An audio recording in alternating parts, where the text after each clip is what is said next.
치유의 역사가 오늘 이 시간 말씀을 들을 때 여러분에게 임하기를 진심으로 축복합니다. 계시록 2장 8절로 11절을 통해서 이기는 자가 됩시다 하는 제목으로 저와 여러분이 깊은 은혜의 시간 갖고자 합니다. 여러분, 인생에 있어서 십치라는 말 들어보셨습니까? 세상을 살다 보면 남의 손가락질을 받는 이유는 인생 십치라 불리는 10가지 부끄러움 때문이라고 말을 합니다.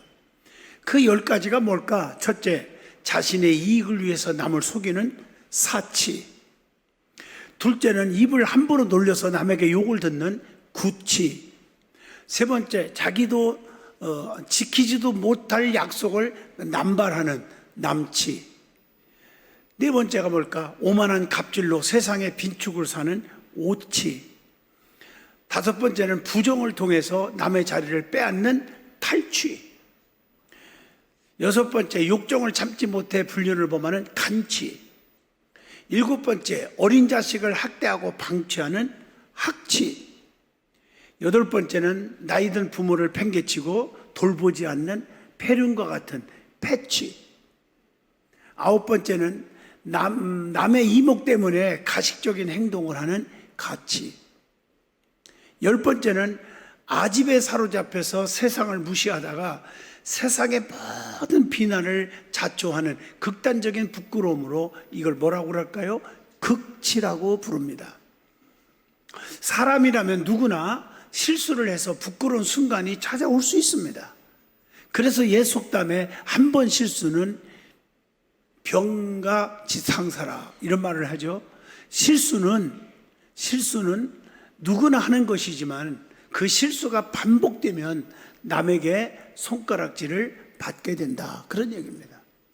자신을 살펴서 바르고 진실하게 살아가는 것이 세상을 이기는 인생의 첫걸음인 줄로 확신합니다. 예수님께서 이 땅에 오신 목적이 많죠.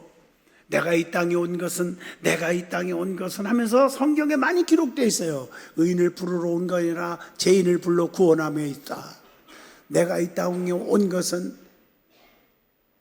화평을 주러 온 것이 아니라 검을 주러 왔다.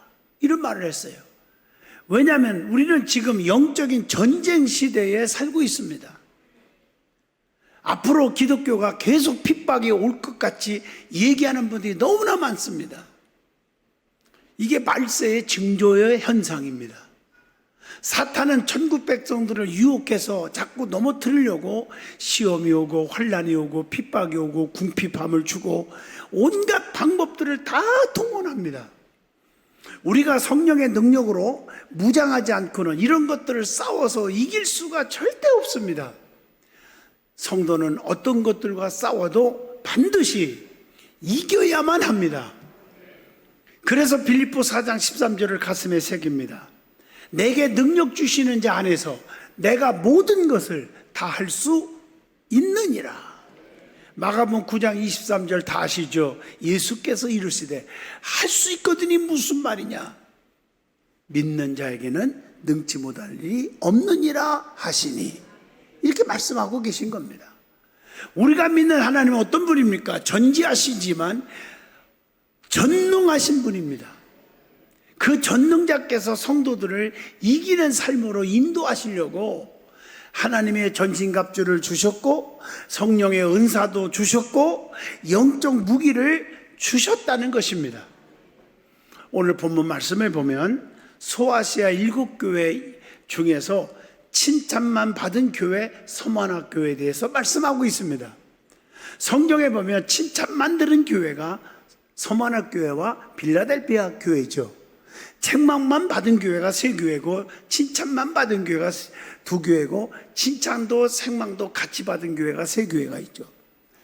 그 중에서 오늘 서머나 교회는 주님이 칭찬만 하신 교회입니다. 그 서머나 교회에 나타나신 주님의 모습은 다 교회마다 다른데 오늘 본문에 뭐라겠죠?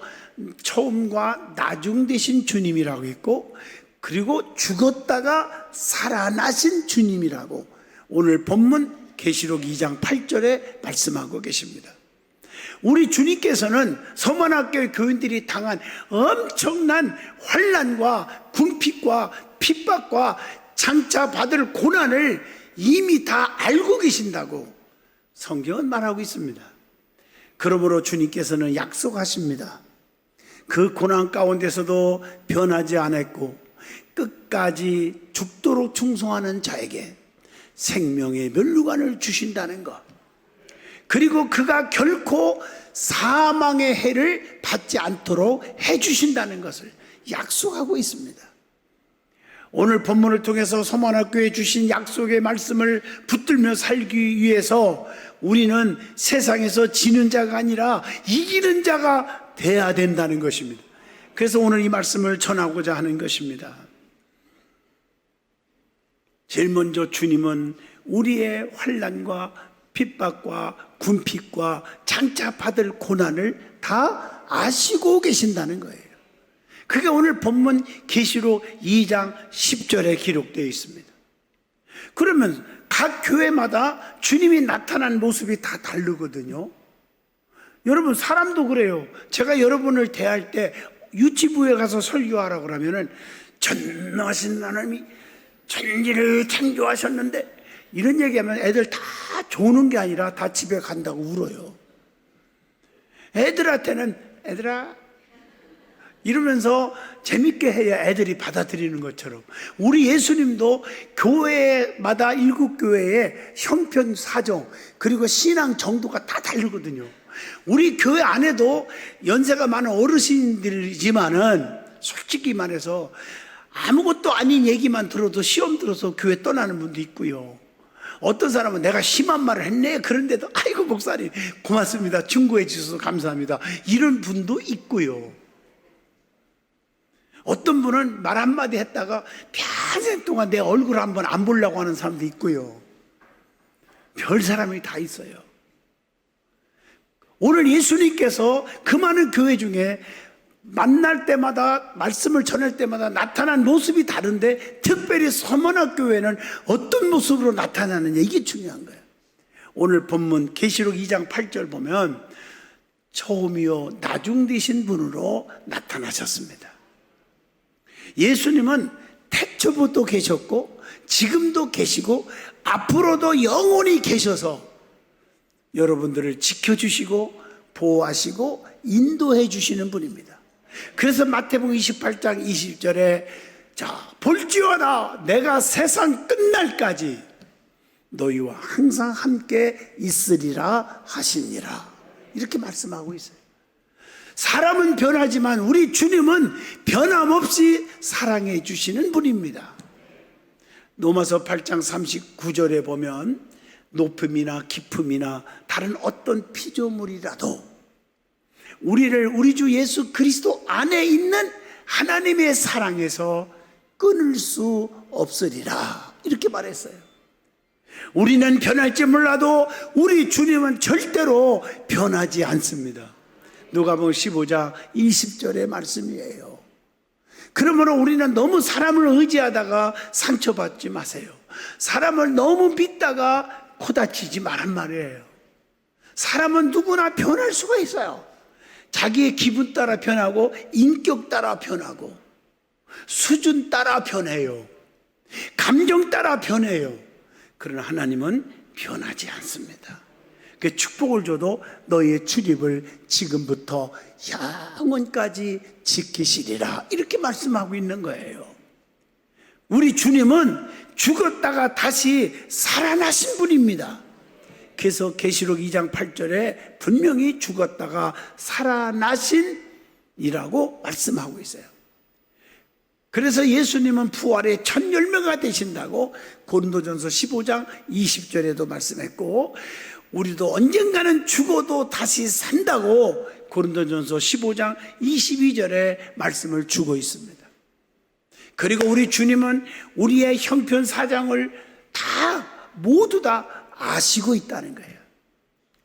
그래서 시편 139편 2절에 주께서 내가 앉고 일어섬을 아시고 멀리서도 나의 생각을 깊이 아시오니 여러분이 어떤 생각을 하고 있는 것까지도 주님은 다 아신대요. 그래서 목사를, 사람을 속일 수 있을지 몰라도 주님은 속일 수가 없어. 그래서 우리 주님은 남이 볼 때 우습게 보여도 진실한 자를 세월이 흐르고 보면 그런 분들이 엄지가 되고 성공하더라 이거예요. 그래서 시편 138편 6절에 여호와께서는 높이 계셔도 낮은 자를 굽어 살피시며 멀리서도 교만한 자를 아시나이다 라고 말씀하고 계십니다. 그리고 우리 주님은 서만학교회의 환난과 궁핍도 다 알고 계십니다. 그래서 제가 기도할 때마다 그러잖아요. 헌금 기도할 때, 하나님 형편사정 아시는 주님, 물질에 액수 보지 마시고 적은 물질이지만 저들이 진실로 드렸던 예물위에 복을 주시옵소서. 이게 중요한 거예요. 형편사정 주님이 아셔요. 네? 그래서 우리 주님은 서만학교회 인간적으로 보면은 약하고 어렵고 환난당하고 궁핍한 것 같으나 주님이 뭐라 했어요? 사실은 서만학교회를 향해서 부유한 자라고 칭찬을 했어요. 그게 오늘 본문 계시록 2장 9절이에요. 성경에 보면 칭찬받는 사람들이 성경에 많이 기록되어 있잖아요. 어떤 자들을 주님이 칭찬했는가 몇 분만 얘기해 볼까요? 가버나움의 백부장 같은 믿음 칭찬하잖아요. 마태복음 8장 10절, 이스라엘 중에서도 아무에게서도 이만한 믿음을 내가 보지 못했다. 어떻게 종이라도 없인 여기지 않고 살리려고 내 옆에 와서 애원하는 그 모습을 보고, 나보다 가난하고 못 배우고 못났고 낮은 자라도 없인 여기지 않고 그를 살려내겠다고 하는 그 가버나움의 백부장님의 믿음을 보시고, 너같이 믿음 좋은 사람 내가 처음 봤어. 가라 네 믿음대로 되라. 즉시로 하인이 나으니라. 이게 마태복음 8장 5절로 13절 읽어준 겁니다. 그리고 성경 보세요. 두 냅도를, 그 조그마한 동전 2개를 헌금하고도 칭찬받은 과부, 마가복음 12장 41절로 44절입니다. 어떤 분이, 제가 부흥회를 나가고 보면요, 시골 교회인데 뭐 가난하게 다 사는 것 같죠. 근데요, 교회를 어마어마하게 크게 졌더라고. 그 조그마한 100명도 안 되는 교인이 어떻게 됐냐니까, 성경에 나오잖아요 하면서 서문학교 얘기를 하더라고요, 장로님들이. 우리는 가난한 것 같고 부잣없는 것 같아도 사실은 부유한다라고 성경에 말했지 않았습니까? 주님이 칭찬하지 않았습니까? 기도 열심히 했더니 알지도 못하는 곳에서 세상에 30억의 헌금이 들어왔대요. 애국에서요. 그래서 교회를 짓는데 큰 힘이 되었다 이러더라고요. 사랑하는 성도 여러분, 우리가 눈에 보이는 세계를 보고 발을 동동 구르고 낙심하지 마세요. 하나님은 까마귀를 통해서라도 역사하시는 하나님이신 줄로 믿습니다. 교회가 뭐 가난한 성도도 있다고 낙심할 것도 없어요. 그분들이 더 크게 되어서 더 큰 일을 하시는 걸 내 목회 50년 동안 체험을 했기 때문입니다. 또 성경에 보세요. 주의 종으로부터 칭찬받은 디모데가 있잖아요. 빌립보 2장 21절로 22절입니다. 같은 마음으로 일하는 디모데를 칭찬하고 있습니다. 빌립보 2장 22절. 성도는 한 뜻으로 협력해야 됩니다. 빌립보 1장 27절 말씀처럼 너희가 한 마음으로 서서 한 뜻으로 복음의 신앙을 위하여 협력했다고 말하고 있습니다. 같은 말을 하고 같은 마음과 같은 뜻으로 온전히 일을 하셔야 한다고 고린도전서 1장 10절에 말씀했어요. 내 뜻과 내 주장을 너무 내세우는 분들이 있어요, 교회 안에. 솔직히 우리 교회도 중직이라는 분들이 자기 고집이 너무 세고 막 이래라 저래라 하다. 지금은 정말 눈에 안 보여서 다행이지만요, 진짜 힘들게 한 분도 있었어요. 자기 주장이 최고요. 여러분, 교회는요, 목사나 장로님들이나 성도들이나 다 마음이 같을 수는 없는 거예요. 자기 의지가 있고 자기 상황이 있고 자기 뜻이 있고 자기 고집이 있고 자기 지식 수준이 있어요. 그러나 그것을 다 한 마음으로 모아서 같이 융합하는 게, 그게 협력이라는 거예요. 성도는 마음을 같이 하여 같은 사랑과 한 마음을 품어야 한다고 빌립보 2장 2절의 말씀을 줍니다. 그래서 빌립보 2장 5절에 너희 안에 이 마음을 품으라. 곧 내 마음이 아니라, 내 성질이 아니라 그리스도 예수의 마음이니, 그렇게 말하고 있어요. 그래서 빌립보 2장 22절에 자식이 아버지에게 함과 같이 나와 함께 복음을 위하여 수고하였느니라. 그 주의 종이 디모데를 향해서 지금 수고했다고 칭찬하고 있는 거예요. 사도 바울은 디모데를 사랑했고 신실한 믿음의 아들임을 증명해 주고 있습니다. 고린도전서 4장 17절의 말씀입니다. 자식이 아비에게 함과 같이 사도 바울을 위해서 디모데는 열심히 순종했고 수고를 아끼지 않았다고 칭찬을 하고 있습니다.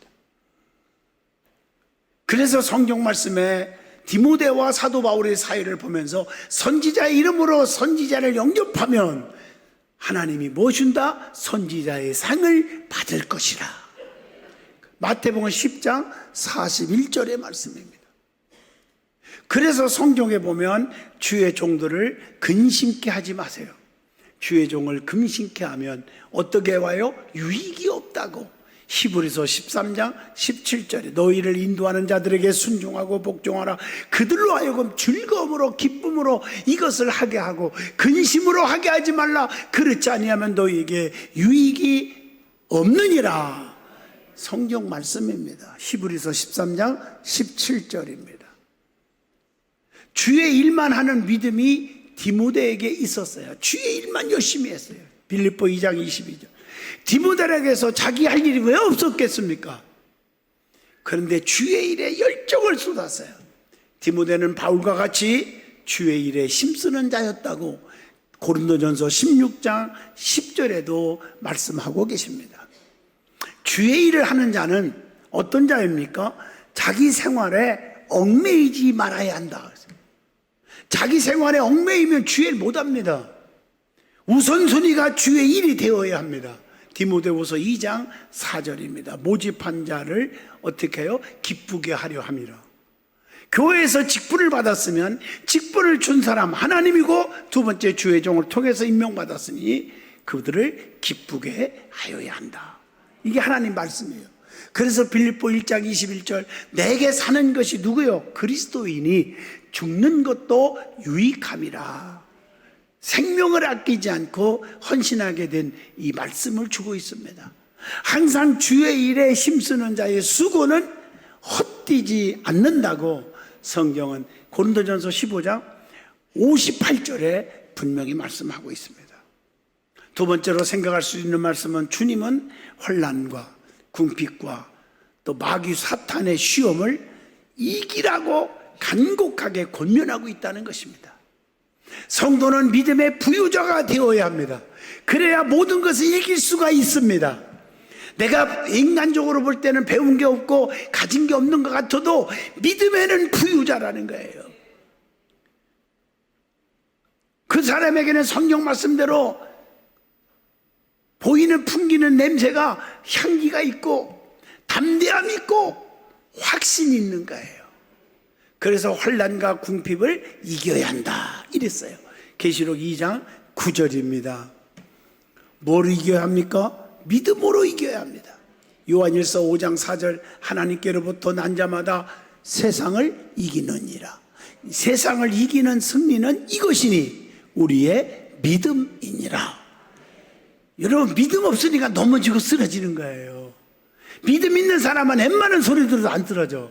어떤 사람은요 목사가요 세상에 기침만 해도요 시험 드는 분 있대. 목사가 왜 아프다냐? 우리 교회는 없으니까 다행이요. 그러니까 내가 암 수술하고도 우리 교회도 시험 들어서 떨어진 사람이 없잖아요. 어떤 교회 목사님이 부흥회 갔더니 그러더라고. 교회가 한 20명 떠났대요. 왜 떠나니까 목사가 방귀만 껴도 시험 드는 교인들이래. 그래서 방귀도 참았다가 집구석에서 끼고 나온다고 하더라고.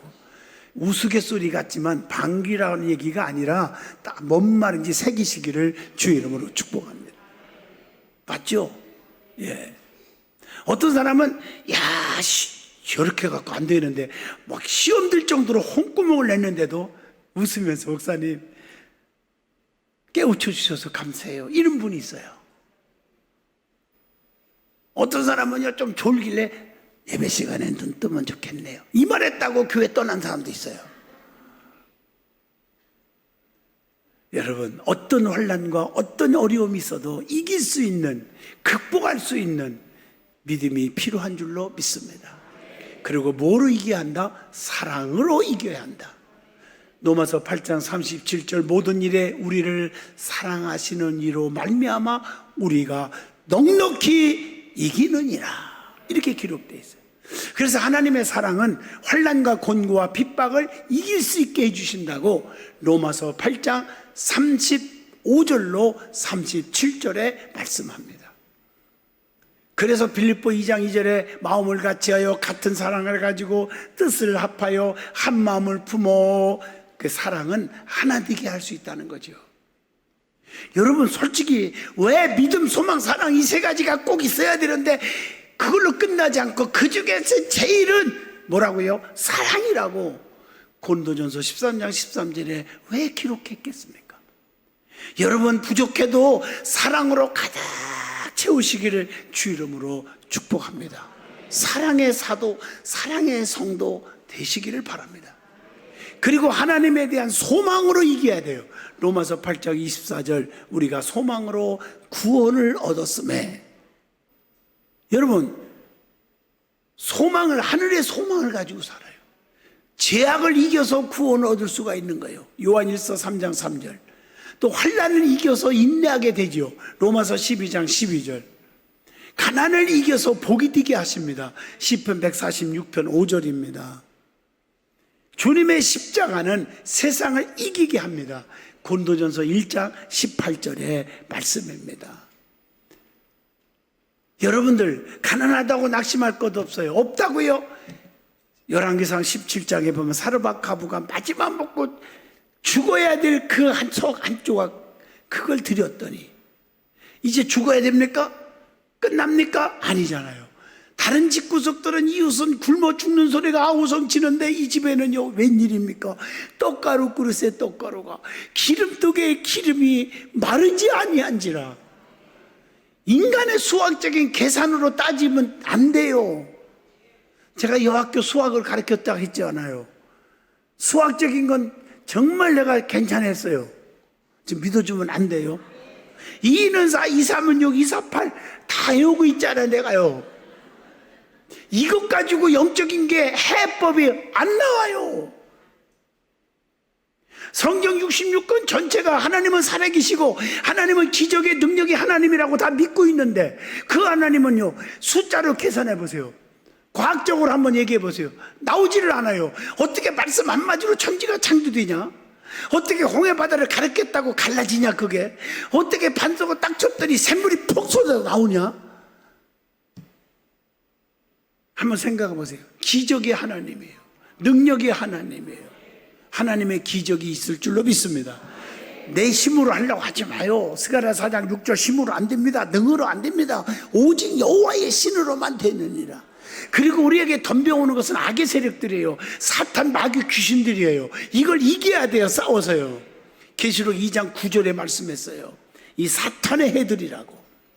성도는 사탄과 사이비 집단, 이단들을 이겨야 합니다. 속지 말아야 합니다. 물러간다고 쫓아다니지 마시고요.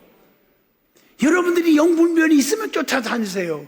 내가 볼 땐 영분별을 갖고 있는 분들이 많지가 않아요. 성도가 다 넘어지고 자빠지고 재산 다 뺏기고 가정 파괴되고, 조심하시기를 축복합니다.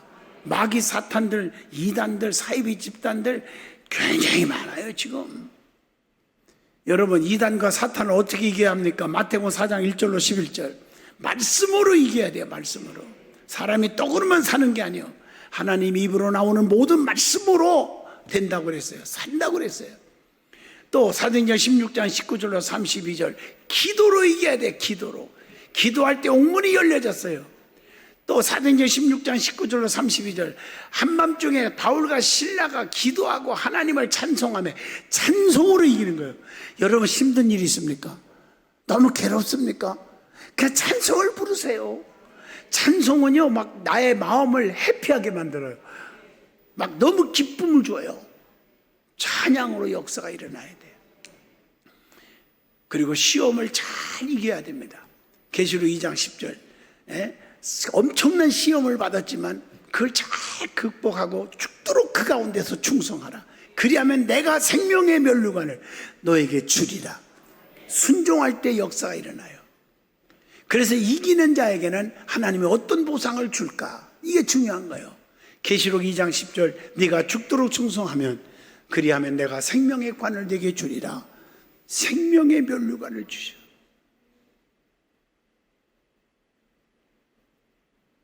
하늘의 상을 주신다는 거죠. 계시록 2장 10절은 하늘의 상을 주셔요. 그것뿐입니까? 계시록 2장 11절 이기는 자는 둘째 사망의 해를 받지 아니하리라. 영원히 멸망받게 하지 않아요. 우리는요. 이기는 자에게 주시는 복이 있어. 성경이 쭉 보세요. 계시록에 특히 나오고 고린도 전후서 쭉 보세요. 계시록에도 그 잘 이기면 주시는 상이 너무 많고, 또 성경에 보니까 고린도후서 2장 14절에 보니까 각처에서 그리스도를 아는 냄새를 나타내시는 하나님께 감사하노라. 아름다운 향기를 주신다겠어요. 또 생명나무의 과실을 얻게 한다. 2장 7절 말씀이에요. 제가 복숭아를 꽤 좋아하는 과일 중에 제일 좋아하는 건데, 우리 연수 안에 심었는 작년에 한 4개 정도 열고서는 안 열었어. 속이 상했는데, 하나님 이 나무가 금년에는 쫙 열게 해주세요 했더니 와, 한 50개 열었나 봐. 그래서 따서 먹었어요. 하나님이 열매가 그렇게 좋아요. 오디나무도 조그만 나무에서 왜 이렇게 많이 열려요? 보리수는 지금도 따도 먹고 입에다가 한 주먹씩 넣고 해도 저녁에 가면 또 이거 갖고 넣고 배탈 날 뻔했지 배탈은 안 났어요. 열매가 그렇게 좋아요. 열매가 보리수도 그렇고. 또 뿐만 아니라 하나님께서 믿음으로 이기는 자에게 둘째 사망의 해를 받지 않게 하리라. 계시록 2장 11절입니다. 만국을 다스리는 권세도 주신대. 계시록 2장 16절. 감추인 만나도 주시고 또 뭘 주셔? 신도를 주고 새 이름으로 기록하게 하리라. 계시록 2장 17절에 어떤 자에게? 이기는 자에게. 그리고요 신앙생활에서 이기면요 마귀 사탄 유혹에 안 빠지면요 계시록 3장 12절 보니까 내 하나님의 성전에 기둥이 되게 하리라. 기둥이 되시기를 축복합니다. 그것뿐인 줄 아세요? 계시록 3장 21절 보니까 이기는 그에게는 내가 내 보좌에 함께 앉게 하여 주님의 보좌에 앉게 해주신대요. 이기시기를 축복합니다. 여러분 제가 지난주에 설교했나요? 사람은 손이 몇 개 있다고? 성도들은 잊어먹는 은사가 있어. 지난주 설교했는데도 3개가 있다. 첫째 오른손, 두 번째 왼손, 하나가 또 뭐죠? 겸손. 그 설교 끝나고 제가 내려갔는데요 기도하는데 하나님이 나에게 책망을 하는 거예요. 얘놈아 들렸어? 손은 4개야. 왜? 저 깨달은 거예요. 진짜 어디서 책 읽은 게 아니라 4개래요. 그게 뭔데요? 가장 중요한 손이 있어. 주님의 손. 사람은요 주님의 손길이 있어야 산다. 주님의 손길이 없으면 안 돼. 아무리 오른손 왼손이 힘이 세고 어떤 사람은 줌 하나만 떼도 이게 다 박살나더라고요. 얼마나 힘이 센지. 무서워요. 박살나요. 또 겸손도 힘이 있잖아요. 근데 그보다 더 중요한 것은 주님의 손이라는 거예요. 주님의 손길이 닿으면 암덩어리가 물러가고 폐병이 물러가고 심장병이 물러가고, 주님의 손만 닿으면 가난이 물러가고 다 물러갈 줄로 믿습니다. 주님의 손길. 그런데요 눈도 3개가 있대. 3개. 미국 휴스턴의 한 시골 교회를 세계에서 제일 큰 감리교회로 부흥시킨 분이 있어요. 그게 누구냐면 찰스 알렌 목사님이라고 계세요. 근데 자신이 쓴 책이 하나님의 정신의학 하는 책이 있어요. 그 책에서 사람에게는 3가지 시력이 필요하다 이렇게 말하고 있어요. 첫 번째는 육체의 시력이 필요하다. 몸이 천냥이면 눈이 900냥이라는 말이 있듯이 눈이 잘 안 보이면 일상생활에 정말 힘들잖아요. 잘 보여야 안전하고 행복하다는 거죠. 내가 받아들이는 정보의 83%가 눈을 통해서 들어온다는 거예요. 그렇기 때문에 정보를 처리하는데 뇌는 대부분 뭐를 사용한다? 에너지를 사용한다는 거죠. 두 번째는 정신의 눈이라는 거예요. 바로 이거 이성이라는 거예요. 날카롭게 비판하고 추론하는 시만이 없으면 무엇이 옳고 그른지 제대로 판단할 수가 없어요.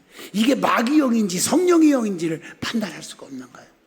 눈으로 들어오는 정보를 제대로 파악하기 위해서는 옳고 그름을 판단할 수 있는 총명한 눈이 있어야 된다.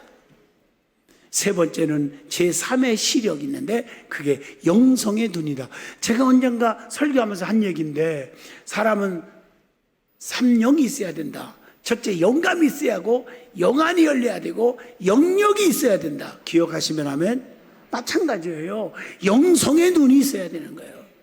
육체의 눈이 건강하고 정신의 눈이 총명해도 영성의 눈이 없으면 절대로 진리를 알 수가 없다는 거예요. 지혜롭고 건강하다고 모두가 하나님을 믿을 수는 없죠. 자신의 한계를 인정하고 예수님을 알아볼 수 있는 마음의 눈이 반드시 필요합니다.